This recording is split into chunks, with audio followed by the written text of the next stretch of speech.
Face Value, in collaboration with African Media Association, Migrants Commission, and 103 Malta's Heart. Hi, I'm Elena. And I am Rachel. And we welcome you to another episode of Face Value, a show where we explore the relationships of people from different nationalities living here in Malta. Today we have Maria and Lindsey, who developed their relationship through their love for photography and a common interest here in Malta. Welcome to the studio, guys. Hi. Welcome. Thank you for having us. It's a pleasure. Thank you for being on the show. So we wanted to know, firstly, as the question that we ask at every show, can you tell us a little bit about yourselves and how you came into contact? Well, I think we've been fangirling about each other for quite a while. Unfortunately, we just met last year, so we've just gotten close. Recently. Exactly. But yes, we've been fans of each other's work and looking up to each other, and finally we decided to collaborate. And yeah. And what is your background, Maria? In terms of whatever, how would you introduce yourself? Right. Well, I'm Maria. I'm 24 years old, and I've studied digital arts at the University of Malta, which brought me closer to photography.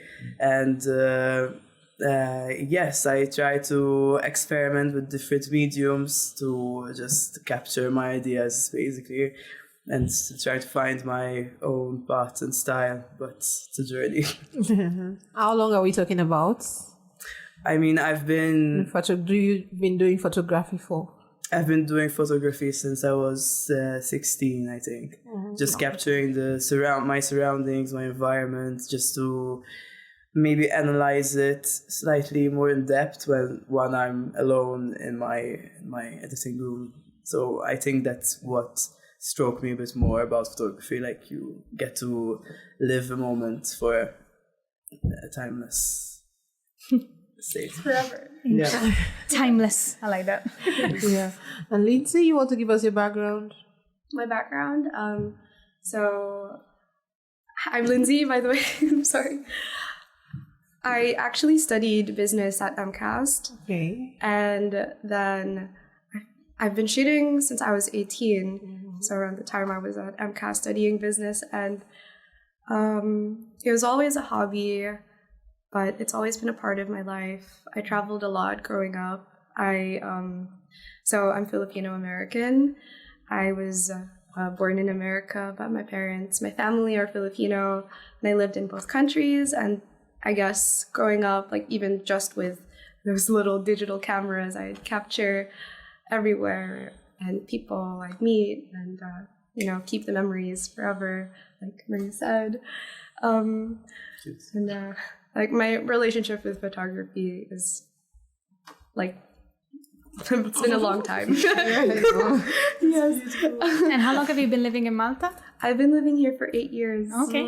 Yeah. Oh, I so started considerable. shooting here. Oh, okay. Yeah. And so your first working jobs and Yes. freelance for all in Malta. Okay, that's interesting. Yeah, so my background was in business. Exactly. I had an office job, and then I found myself doing a lot of photography gigs. I started at music gigs, small events, friends events, and then it just happened naturally.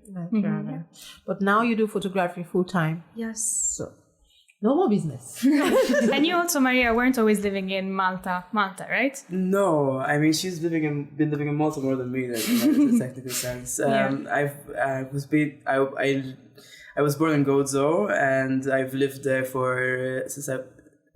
till I was 17. Then I had to move to university, like all Gozotans do. It's like a rite of passage. You grab your luggages and start to... Leaving for the new world.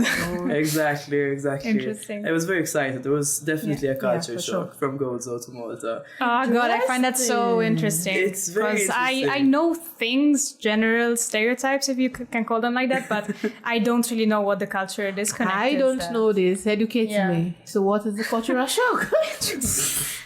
Well, there are a few things, to be fair. I mean, this is based on my experience. I don't want to offend nobody. Okay. Yeah, so Allegedly. You can say. Allegedly, Maltese. I mean, from the Gozo perspective, we tend to be more careful with money, definitely. And I guess, I mean, I like compared to my Maltese friends or something. And also, it was very weird, but the way Maltese people dance at parties. Okay. What do you mean? Oh god. Oh god. Let's hold it there.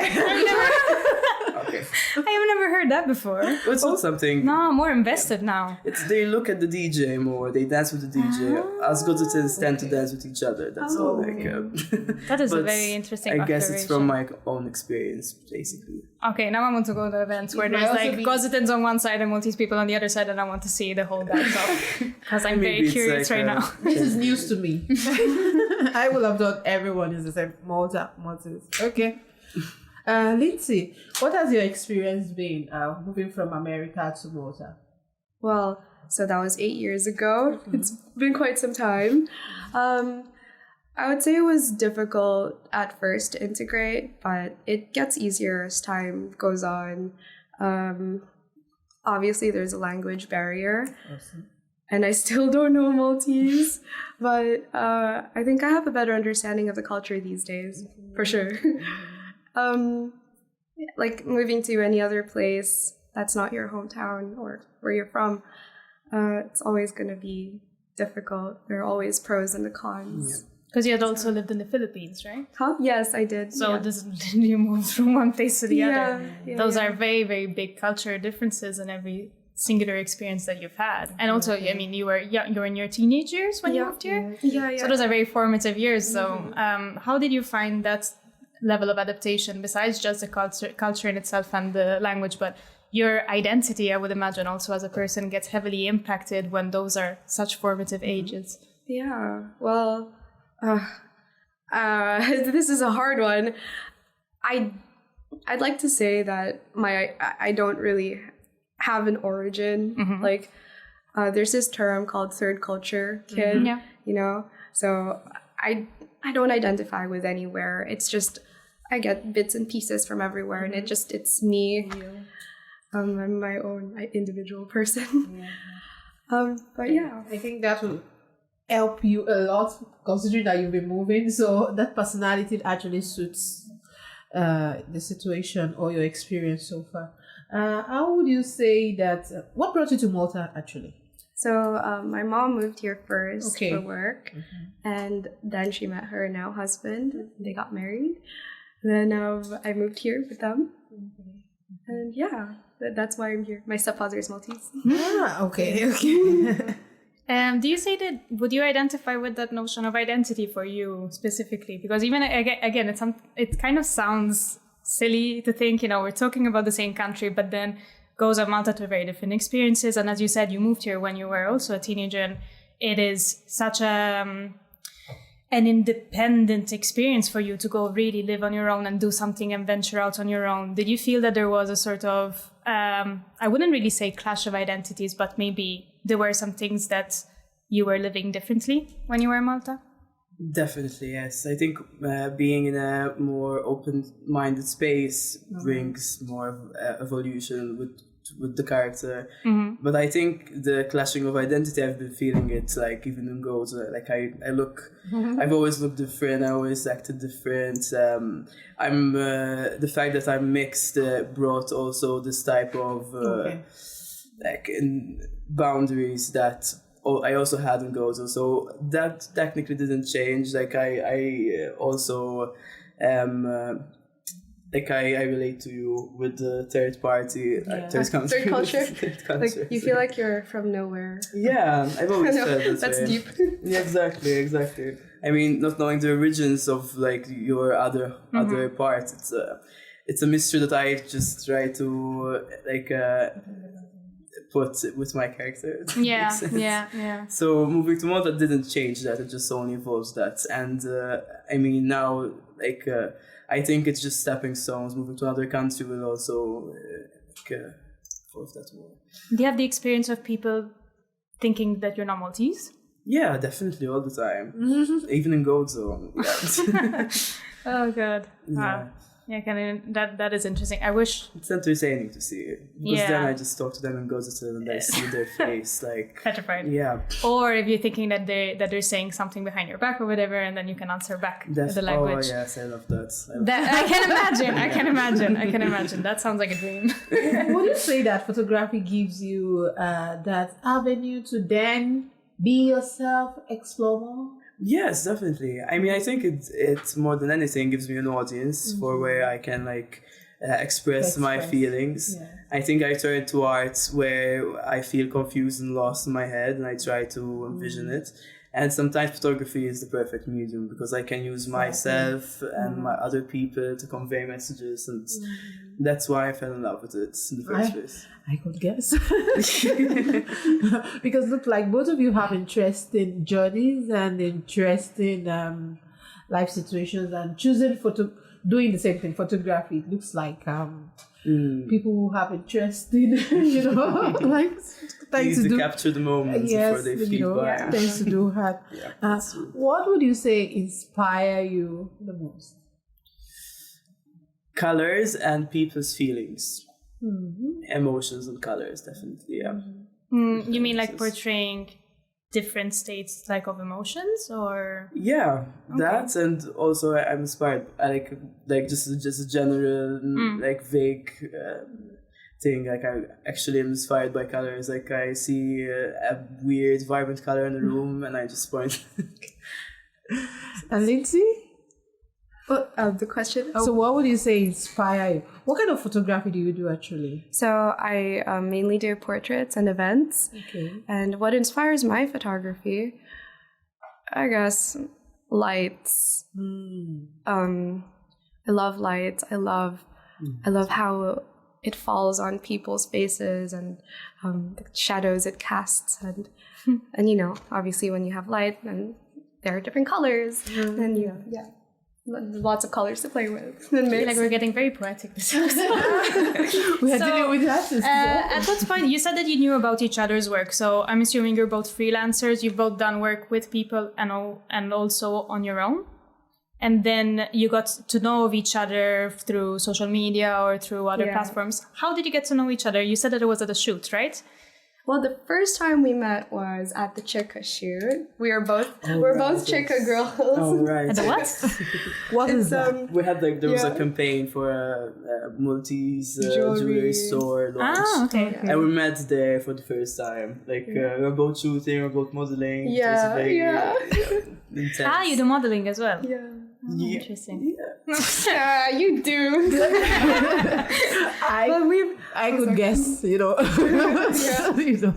But I think so I've been thinking about exactly when I noticed you on social media. It was, I think you had done a shoot with it was like painting like most of your work. There was meat everywhere. There was a table and all the food. And there was a subject in the middle. Okay, yes. Do you remember that? Yeah, it's it's the Memento Mori project, I think. Oh, really? Yeah. Okay, I remember seeing that. I'm like, what? I have to follow this. So is it the act that attracted you or the personality now? I'm curious. Both? Now it's everything. It's fascinating that somebody who is in the same field admires another person who is doing the same thing, or you admire the person's creativity and actually bold enough to. Especially when that starts from social spaces. I think social media is becoming more of a digital space we live in, sometimes more than the actual social spaces that we have. Yeah. If we're going to a job and we're going back home and we have other things, you don't really have time to really explore communities. And the thing I love, as much as it's a double-edged sword, Instagram especially, is the fact that you can find these things, and sometimes you feel more akin to someone that you haven't even met in person. So I'm curious, given that you knew of each other digitally, when you saw each other in person, was it weird, or No. how did it feel? It felt very natural. I was like, yes, we literally just exploded. Intense love towards each other. That is so sweet. It took a while for us to find out. I've been a fan. I think there might have been people to separate us. question. It was quite a scene then. Yes. We didn't care. It's okay. Nobody care about it. No, it's just us now. Us against the world. Exactly. No problem. Fangirling vibes. Yes. But Lindsay, maybe I'm going backwards now after all this lovey-dovey. But then, what would you say is the most difficult part of being here? Being in Malta? Yeah. Well, like I mentioned, the language barrier, for sure. Does this influence or does this affect your acts? You know, I've been reflecting on this, and I would say it used to bother me, but now I'm really... So let's go back to the social media stuff. I've managed to surround myself with like-minded people to where I feel like I feel home, I feel welcome, I feel like I'm a part of something. But the language barrier, that used to be, I guess, something that bothered me in the past, but now it's like, it's cool.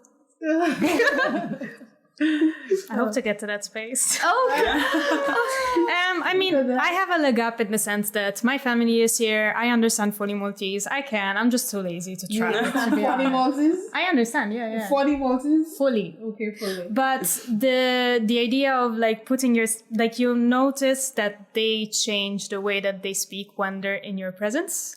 When you would like to say, continue, like it's fine. I can, even if it's just a matter of having that full immersion experience, even if you don't fully get everything, but it does feel that you are missing out on the most, natural version of themselves. Even if they can speak perfectly English, it's like, it's still, languages convey also such a specific kind of personality trait, in a sense. I feel that I'm very different in English compared to when I speak in Italian. So it's those things that only an outsider, I think, could observe in that sense and would like to keep that. But yeah, sometimes you make peace with that, sometimes you don't. Like Lindsay. She already made peace with that. Tell us your ways. Okay. I know that photography is like a universal, somebody who doesn't ever speak your language can relate and all that. But how does it feel like relating with clients? How do you navigate that? Oh man, there's so many different kinds of clients. It really depends the situation, how I navigate photography with clients. Yeah. So I guess like from a business aspect, you have to get all of the information, everything. What do you want? How do you want it to look? Because, I'm curious, like, so if your client is Maltese and like, I want to appear, I don't know how they describe the gig to you. I want to appear this way. And they literally say this, yeah. Like they want to look a certain way. So how do you do that? How do you navigate? How do they convey? Does it mean that all your clients have to speak English, or you've worked with all types of people across board? I work with all sorts of people, and I think at first I get a lot of like engagements online, and so it's all through email, and so it's like written. It's a bit easy. Yeah. Interesting.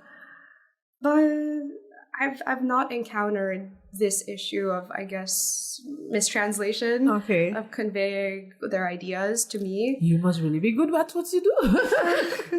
Yes. You understand the assignment, really. That's very interesting. Okay, let me stop you right there. We'll be getting this conversation back when we come back. We'll take a short break and we'll be back on Face Value on 103 Malta's Heart. Face Value, in collaboration with African Media Association, Migrants Commission, and 103 Malta's Heart.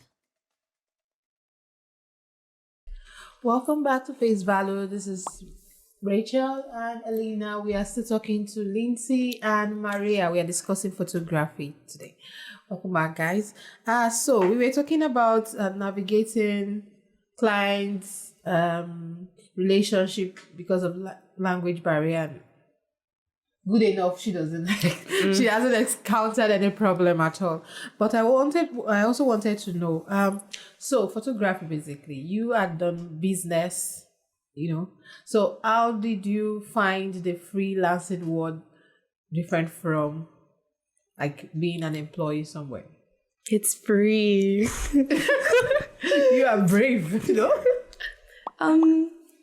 Well, So I've been a freelancer for like 3 years now, this year, and I can honestly say it's the best decision ever. But so I think I'm way more busy as a freelancer than I ever was as an employee. Yeah. And, you know, like everything, it has its pros and cons, but I love it. I love everything that goes with it. I meet amazing people in the field, and that, I don't know, I think that's what keeps me going. It's this creative space as well. Yeah. Interesting. And was that experience for you as well, Maria? Like, did you do always freelance work, or were you working with other people before? I think my experience is slightly mixed. Okay. I've been doing freelance since I was in university, but I was studying, so I couldn't give it my 100%. And then I did some work with agencies. I tried to also do some work with, actually being employed. But yeah, definitely this gives you way more freedom. At a certain extent, yes, then there's the cons where you have too much freedom and you end up working 24/7 rather than 9 to 5. That's what I heard about freelance, that you're working around the clock. It's a bit intense, but I wouldn't change it, definitely. My only issue is just like this anxiety of where the next money check is coming from. Oh, that part. Oh yeah, how surprising. But I think by the time you start to relax into it and start finding your flow, and I think it's like the trick is to just keep creating, and then the money will follow, the work will follow.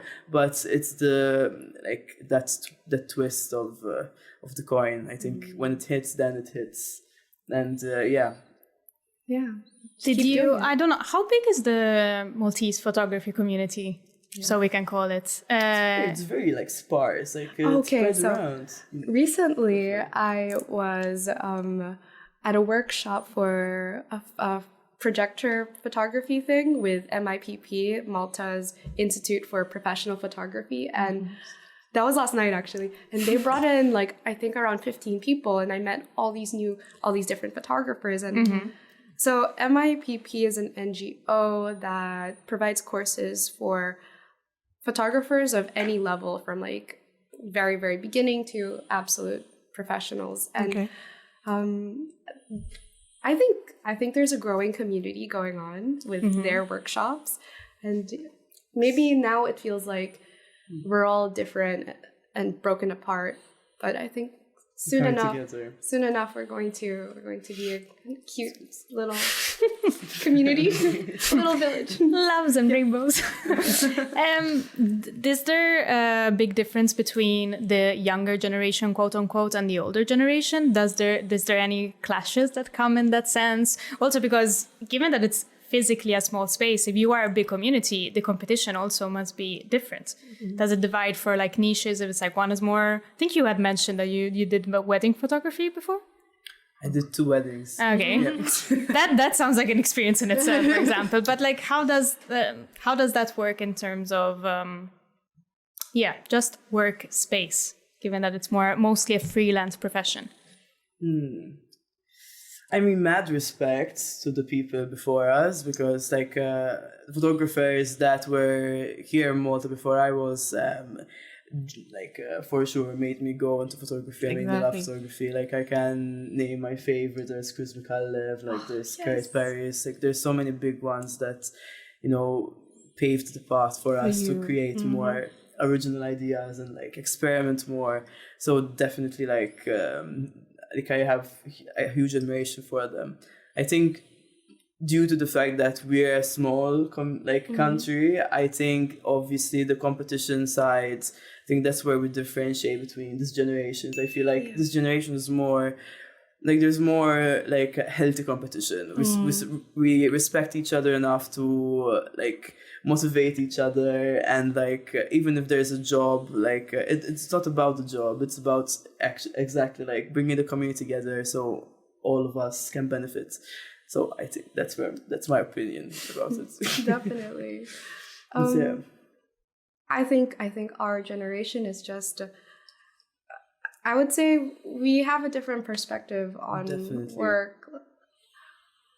I want to specify that we all have our different styles, and I think people should, people do come to us for our styles, and so it's we can't really compete with each other. We're completely different. That's so it's true. Exactly. I think this generation focuses more on like creativity and this unique perception rather than photography as a gear and equipment or service. Or like trying to get all of the jobs. Exactly, right? Definitely. And I think some like clients also are like saying that and going for quality rather than quantity. Absolutely. Which was like a big ass thing.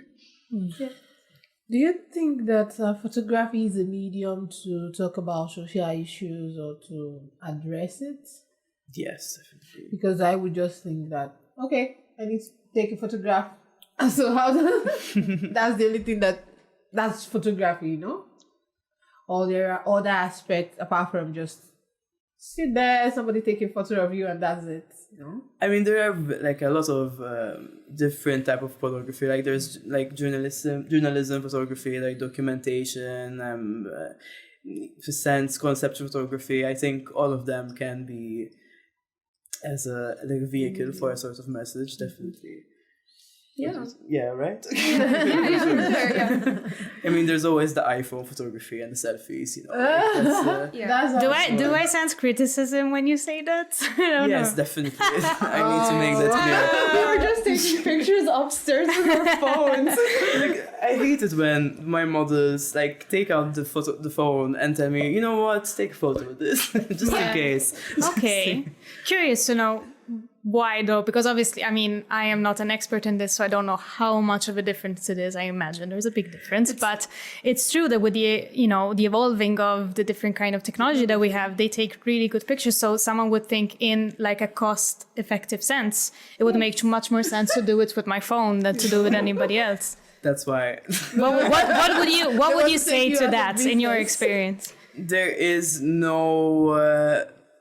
There's no replacement for creativity and a creative eye, I feel. If you have it and you have an iPhone, go for it. You can't enlarge it to be on a billboard or in a magazine. Like, it's good for social media.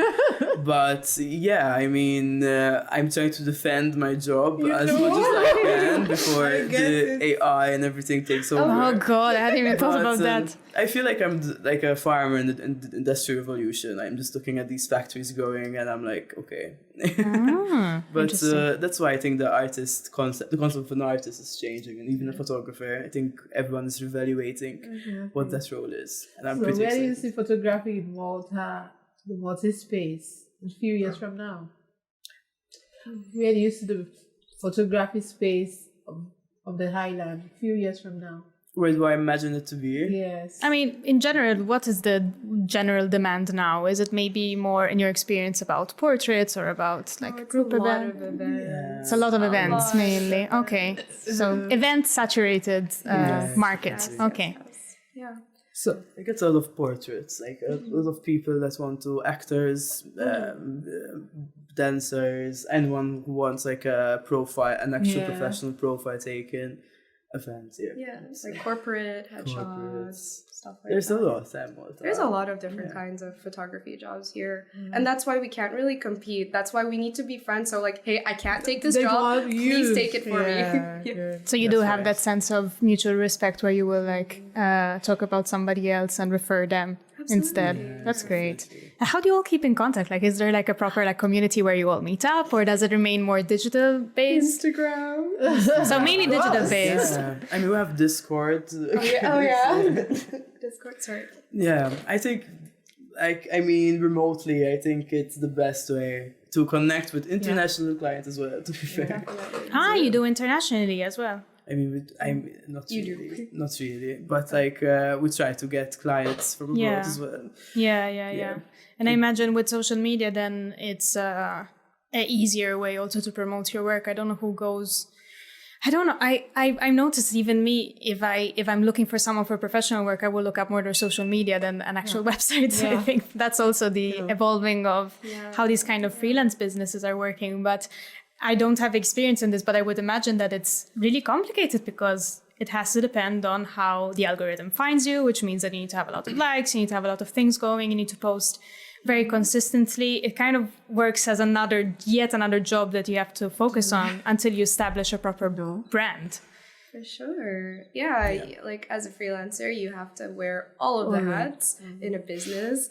And I do my own marketing, I do my own social media and customer care. Your own HR. My own HR, yeah. Everything. My admin. Yeah.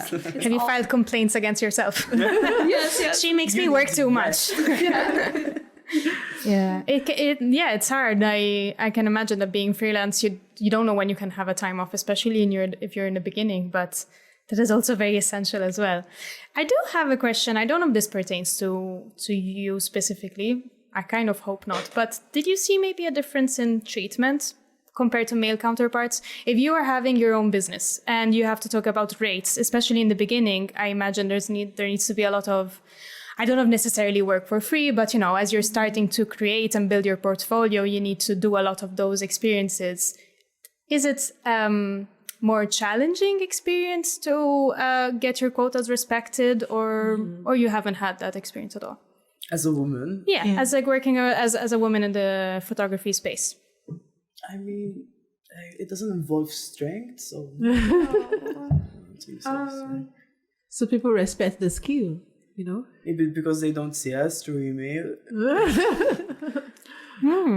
Okay. But then... I'd say at first, I definitely struggled with actually giving fair rates for myself. Yes. And doing these jobs for exposure. Starting out. Yeah, it's like that at the beginning, but what I hope for the future, for the space here, for the photography space, is that we become a close-knit community where we can lift each other up, educate each other, and say like, hey, these rates are what you should be charging. Yeah. Like have a standard. And but these days you're just like, hey, these are my rates. If you want to work with me, work with me. If not, then okay. Exactly. Yeah. Okay. So There aren't standardized rates if you're doing freelance work, right? Well, I mean, I think No, I think we created them throughout the community, right? Yeah. Since you hear from there and there. Yeah. See more or less what the average is. Exactly, yeah. Okay, we'll be taking a break now. We'll continue the conversation after this break. We are still discussing photography with Lindsey and Maria on Face Value 103 Malta's Hearts. Don't go away. Face Value, in collaboration with African Media Association, Migrants Commission, and 103 Malta's Heart. And we're back with Face Value on 103 Malta's Hearts. We are joined by Lindsey and Maria, and we were talking about their experience and how it means to work in a professional space in photography in Malta. I was wondering, did you have the opportunity to actually work together since that first time that you met? no. Not really, no. I mean, we're planning to work together in the future. Yeah, absolutely. But I don't think so, Estra. No. Yeah. Life gets in the way. Yeah, life gets hard. We're busy entrepreneurs. Girl boss. You have different styles also of work, or they tend to not overlap, but they tend to be also similar at the same time. How would you describe it? Like our workflow. Yeah. Yes. Is it complementary, or it's two entirely different styles? I don't think I have ever experienced your workflow. I don't think I ever saw you in your process, like pre-production and set and post. We haven't experienced that I yet. don't think but so. But I'd say aesthetically, I think our work does complement each other. Yeah, definitely. Yeah. Definitely. Like she has she takes my favorite poses. Like she really knows her angles. Yes, I do. Yeah, I do. I love agree what with you this. do with the wide angles. Yes, Yeah. even me from the low end. Yes. It's really cool. I can just see the love So they had flowing between them. You so inspire sweet. me. You inspire me. Okay, good stuff. I don't think I ever had that with someone. But it's like, I love you more. I love you more. I'm loving it. I'm here for it. Fully. Okay, so how would you describe to someone who wants to venture into photography? Because I was thinking maybe I could do some. Don't laugh at me now. Food photography. Why would I laugh at you? I think it's a good Because idea. everything I do is about food. Probably that is your passion. That is your passion. So how would you? Is there like a school? Is there a process? How like? In my opinion, I think if you YouTube it, you're gonna find it. Yes. A lot, and I'm like, which one now? If you, I mean, it's a matter of like are you going to take it with the iPhone or with the camera, with an iPhone? Yes, because I know you already have something. I think We already know how she feels about that. Over to Lindsay. Okay, so I remember when I was first starting out as a photographer, like what I wanted to shoot, like establishing what I want to shoot was the main thing, and then how to shoot it was the second thing. Yes. So when you find the things you like, when you discover that, when you like have this specific angle, specific lighting, you see that picture, somebody else's work, it's okay to copy.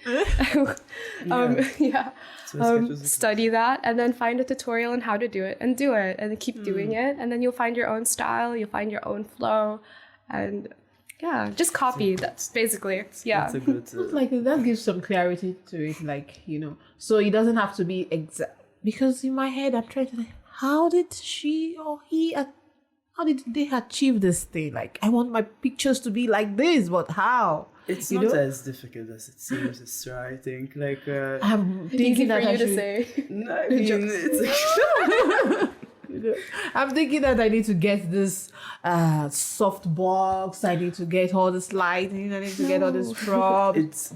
it's very overwhelming. I understand. Like to try and go in this market filled with options and choices. You wouldn't know exactly what you want. And you try to see like, okay, should I go for the cheap kind or for the expensive kind? You know. I think, to be fair, like for me, I started with cheap materials. I experimented around. Light is light. You can also grab your lamp to experiment. That's why I started literally lighting my photo shoot. Like I had very vibrant lamp shades. I put it alongside like my model, and I literally had a heater. That's what it's called. And it was giving like this orange light on it. Wow, So, how creative. Literally experiment. As long as you're looking at this image through your medium, to your iPhone, and then like... and it looks good. Exactly. As long as it looks good for you. Just move things around, experiment. Like if you fail, that's the good start. Yes, absolutely. Yeah, so I'm lucky to have speaking to both of you now because I have some clarity. I imagine it's more challenging because if you're doing it, say, for your business, already have so many expenses you have to take into account. Would you think, does it make more sense to outsource it directly? Or if you don't have the money for it, can I try to do it on an amateur way? It is difficult when it's a project that you really care about. You don't know which is the best avenue. You want it to look professional, but obviously you don't have the same budget as a big corporation would have, so it gets a bit complicated. And sometimes it's not even about the budget and everything. I feel that because I have worked with some professional photographers, and I still feel that what they gave me is not what I wanted, you know. Especially with food, you know, you feel like, no, this is not, I know that this food could look better, you know. So that is one of the reasons, like, I feel like I should do it myself, because I see it in another, you know, in a way different from a professional photographer, stuff like that. But, you know, that is also, I guess, another aspect that you have to take into account with clients that you're working with, the relationship of trust, because then, especially with something that's so creative, they have a specific idea in their mind, you have a more professional lens as to how to bring it out, but how do you manage to build that trust in so little time? You know, because it's during the course of one session if you don't know them from before. Is it offensive if I give you a kind of picture and like, I want to look like this? Well, I mean, if it's a different do you have any like photography pet peeves? They do that. So how do you undo that? I think my biggest pet peeve is when they show me a photo, which I did myself. I like this one from you. Why doesn't mine look exactly the same as that? Even though it's in a different environment, different person, different everything. But I think that's what it is.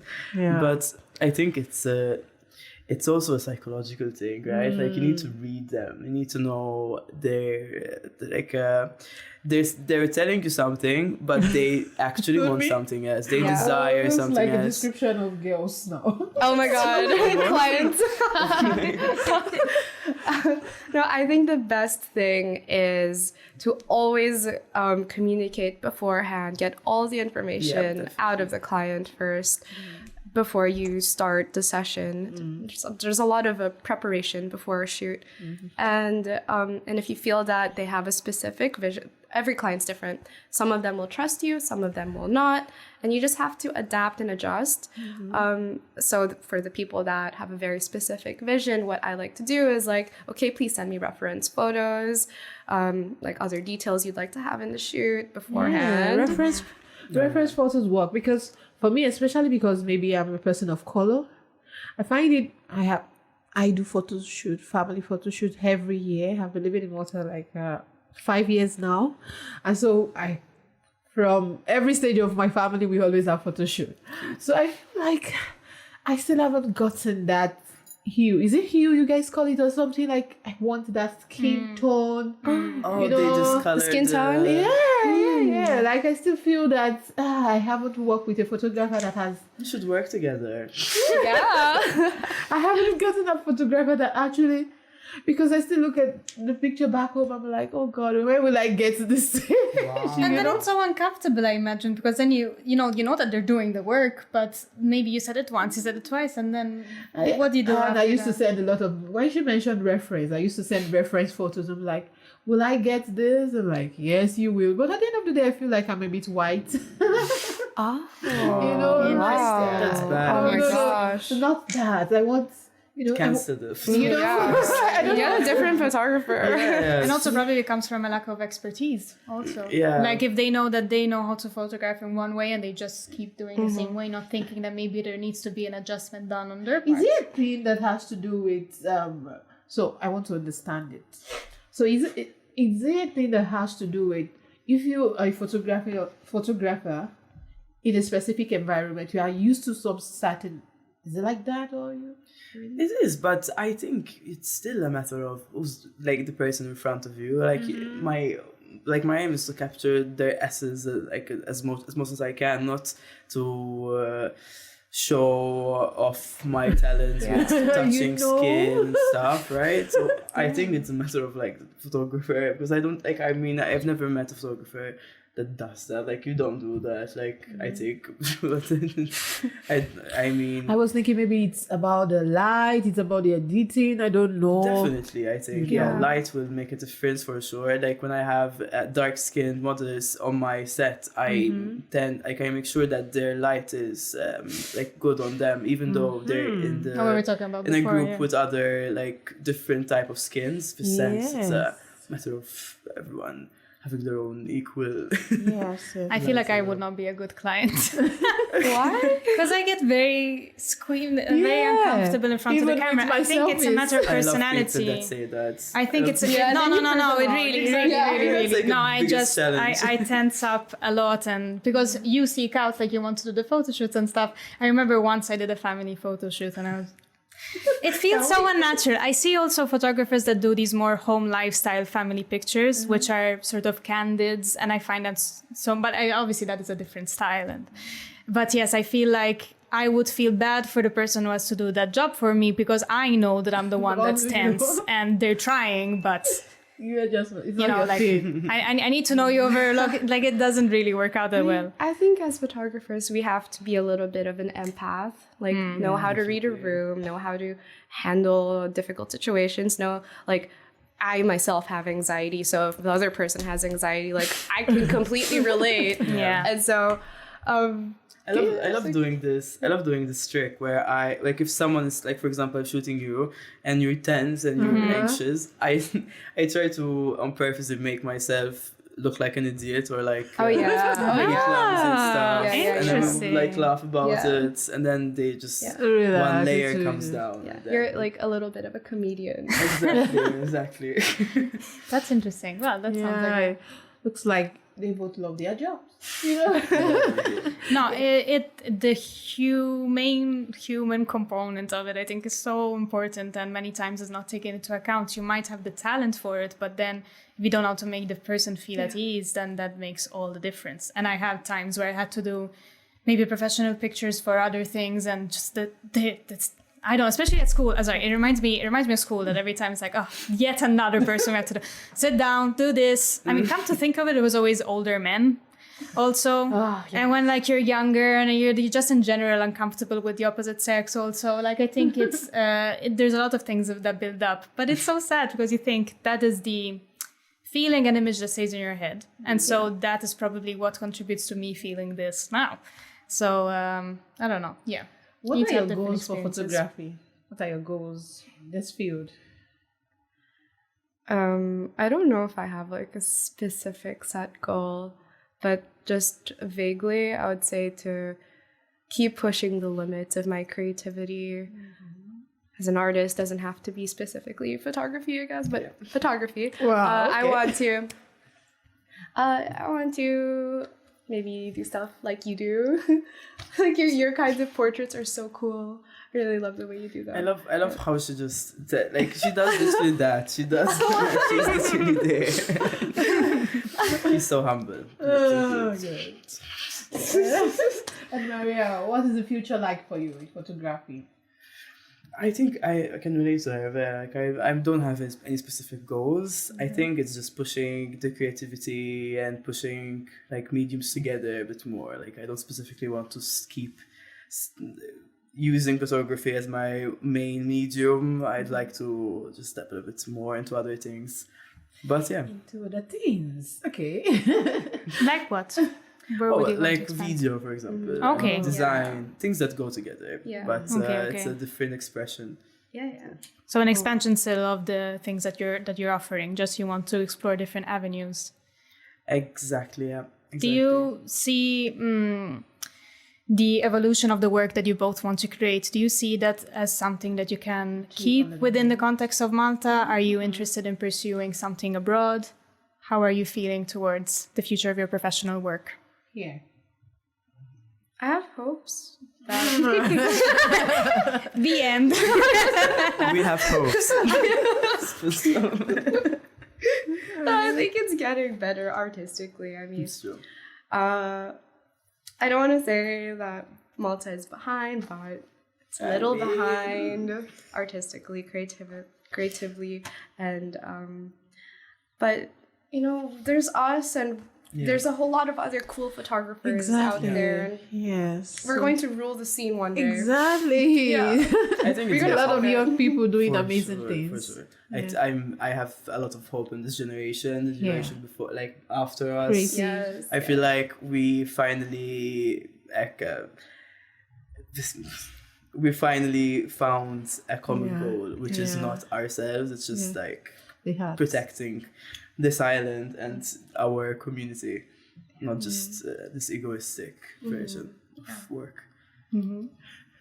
So there is hope, and like she said, for Portugal, there is hope, and We have a dream. there is hope. We have a dream. Will you be interested eventually to pursue these interests abroad as well? I guess should the opportunity present itself? Yeah, definitely. But we don't want to lose another talent. I think it's a matter of going there, learning, evolving, Exactly. and coming back, And evolving implement. back. Isn't that the Yeah, whole for point sure. of That's how I migration feel. in a sense as well, no? Yes, It all comes together. But it's true, if you have the opportunity even to do something and to have an experience abroad, then those are added knowledges that then you can bring back if you choose to do so. So It's you like never the know. hero's journey, right? You never know where it will take you. Yeah. Anyways, Lindsey, Maria, thank you so much for joining us on the show. It was a really, really interesting chat, and it's exciting to see where the future of this creative generation will take us. Thank you for sharing your creative mind with us and providing clarity for me as well. Stay tuned to see what the future food photography will be for Rachel, because I want to know how that works. Yes. We thank you for listening to Face Value. Stay tuned for a new episode the same time next week. And don't forget to follow us on social media. You can find the episodes on YouTube and Spotify as well. We will see you next week. See you. Face Value, in collaboration with African Media Association, Migrants Commission, and 103 Malta's Heart.